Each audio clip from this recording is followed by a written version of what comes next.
Bright. It was bright. The sun is so beating right down now.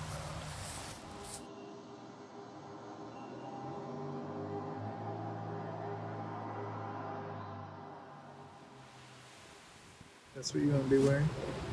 Yeah. Do you not want me to wear this? I don't care. I don't have any idea what you're doing or what we're doing. This is just it's just a picture that's in the film. I just want to wear something normal. Alright, I'm gonna lay down. I'm gonna put my head here.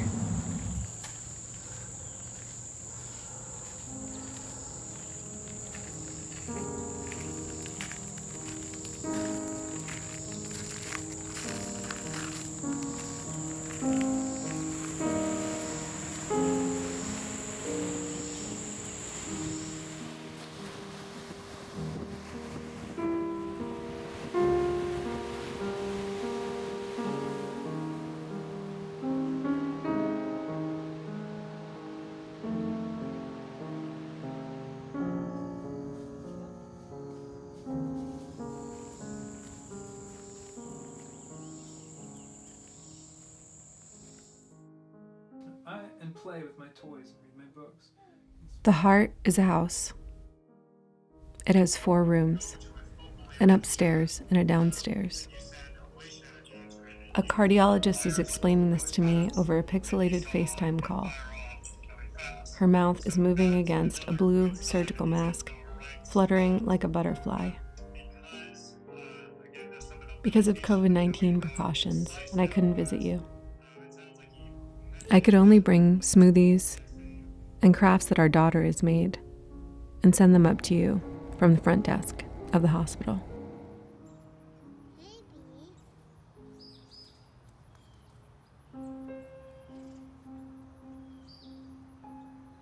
You're alone on a ventilator in the ICU. The words we've all come to fear have become our daily reality.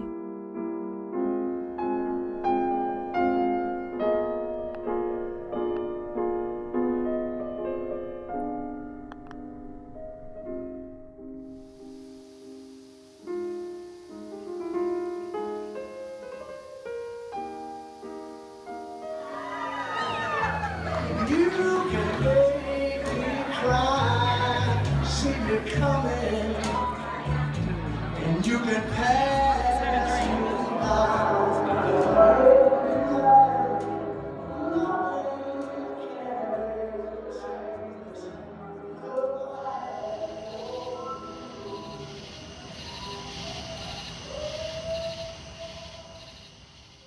The heart is a house. It has an upstairs and a downstairs.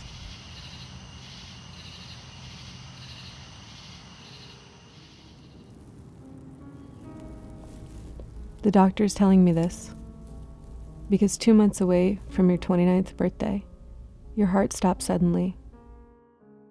A cardiac arrest.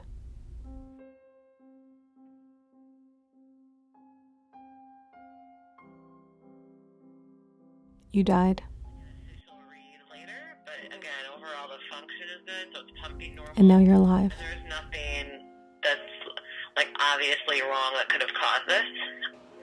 And he's still on the ventilator. He was moving around a lot, so we had to go up on the sedation. So now we're kind of trying to go back down on the sedation to see if we would try to take the breathing tube out this evening or if we would wait until tomorrow.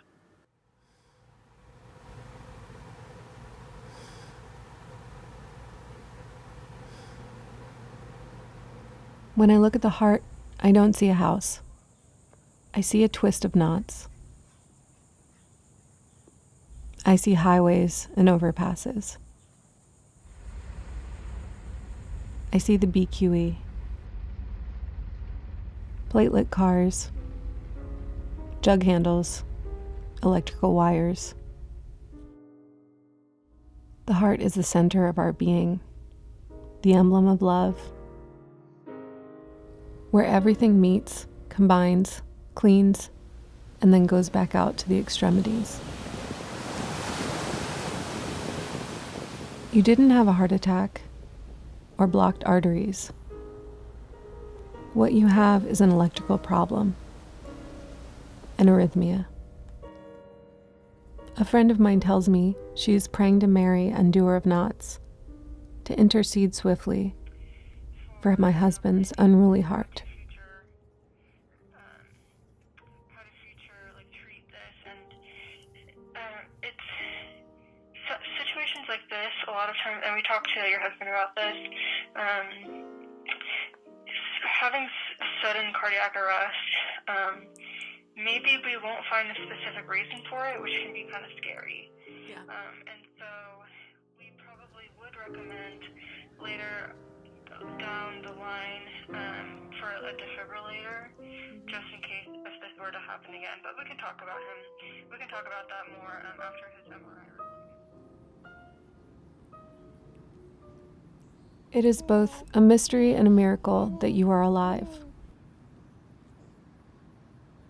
Only 12% of SCA victims survive out-of-hospital cardiac arrests. The last time I saw you, you lay unconscious in the emergency room, on a ventilator. I whispered in your ear and sang to you. I watched as you reached the door to the next world, and I could see inside. It's June of 2020. Our youngest was born 3 weeks before the pandemic was declared. And since then, our family of 4 had quarantined. Mama. What are they doing up there?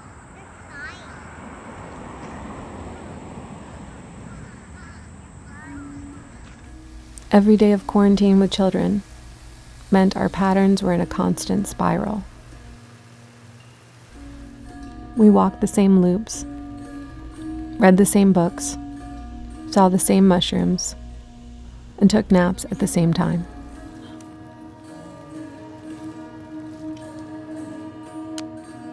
Evening, child. Hello, semblance.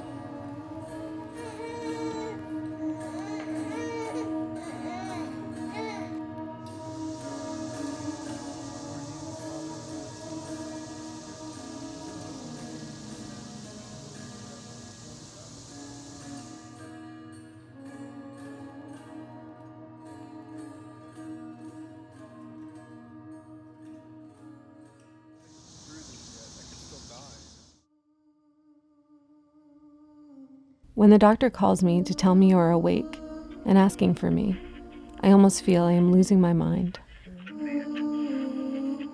You are here, awake.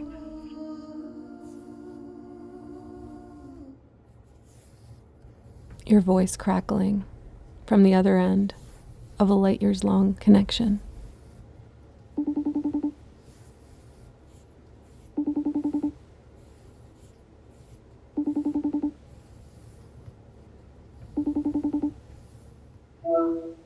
Hello?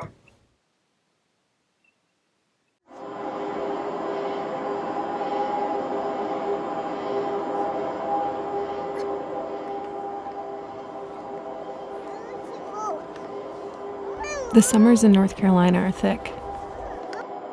The air sticks to you to the point you feel you can't breathe. The days are endless.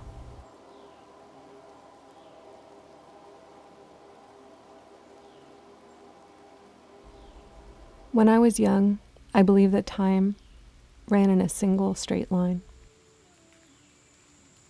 like a ribbon in the expanse. In this version of time, there's a linear procession, past, present, and future. There's an asteroid that killed the dinosaurs. There's Genghis Khan's empire, the fall of the Berlin Wall, the birth of our first child, a supermoon.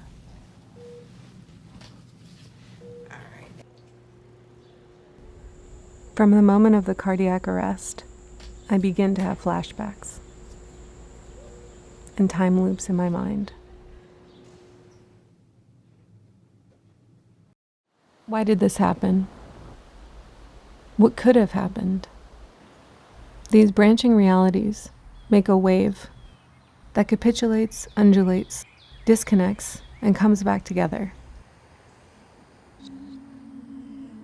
This gravity and push, it could be love, or it could be faceless. But either way, I know it is a maze.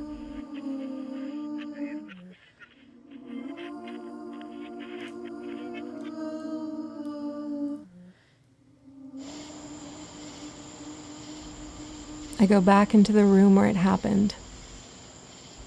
My brain is searching for answers. For something unseen. A dark angel hovering in the room. A molecular cause. A monster.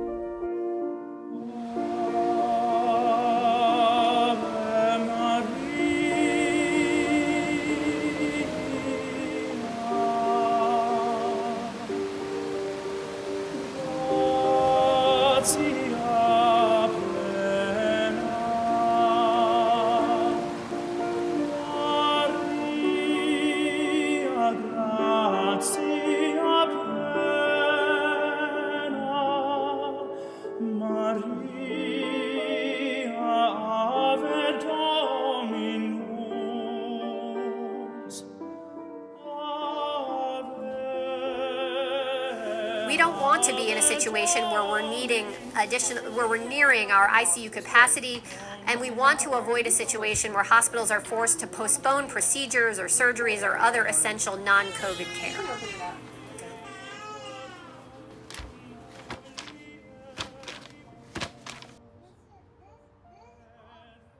You are cleared to come home on the Feast of the Sacred Heart.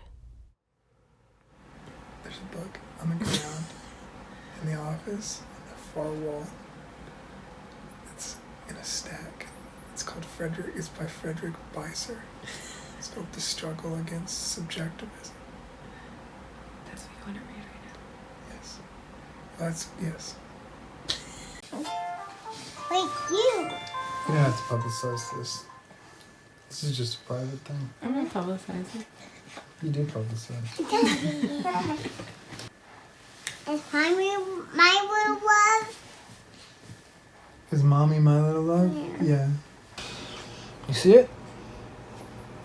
Oh, you boobies are still there, Daddy. Yep. They're still there. They're going away. This is to monitor my heart. Oh, is this Daddy? That's my nipple.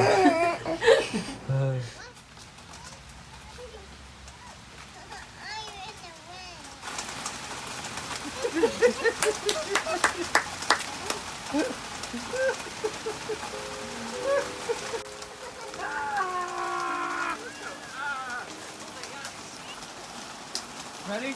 You're gonna hold on tight. You're gonna hold on. You're gonna hold on tight. Hold on tight. Many have been drawn to and interested in the spiral in nature. Leonardo Fibonacci is credited with the discovery of a set of numbers that led to the understanding of the golden ratio, a perfect spiral that appears throughout nature, in the heads of plants and flowers, in facial symmetry, and in aesthetic appeal. The spiral is everywhere, This is the only naked-eye galaxy in the minutiae and in the grandness, in the cochlea inner ear, in the galaxy. The direction of the heart goes many ways. The little knot contains multitudes.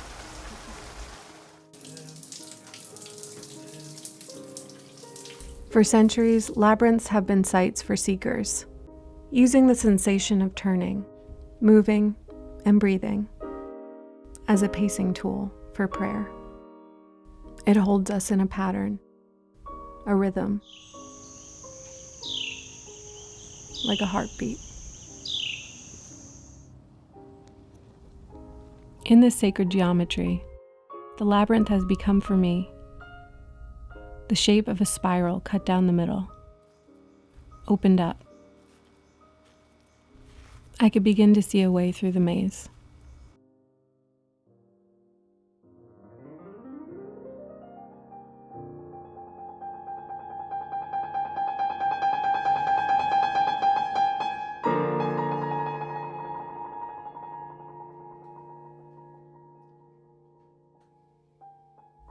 Did you know that when heart cells are put in separate petri dishes, they can find a way to beat in sync? The doctor tells me. No, I didn't know that, I say. A few of your heart cells are beating wildly, like maverick idiots, out of sync with the others. This is the arrhythmia.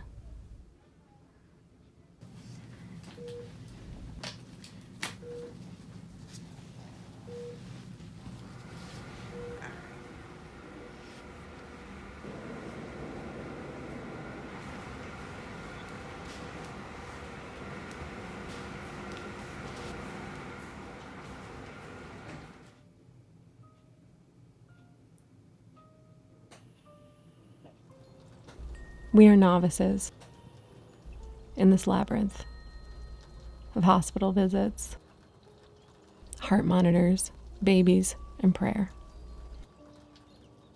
Labyrinths exist in nature too. The mycologist Merlin Sheldrake writes about the beauty and intricacy of mycelial networks, the fungal web of communicative tissue beneath the forest surface. Some mycelium are able to conduct electric signals, react to stimuli, and seemingly choose a path. This is why mazes have long been used to assess the problem-solving ability of organisms. The connective tissue rises to support its needs. Is this love? What do you think this goes with? What do you think it goes with? Open that up. Untying one knot after the next.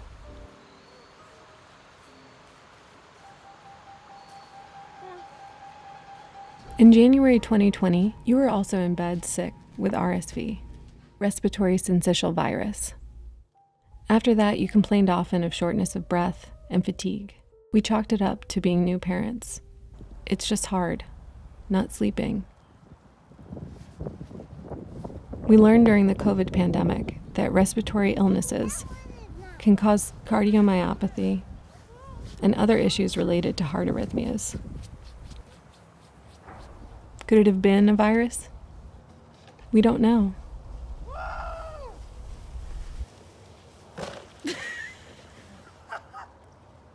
We'll never know.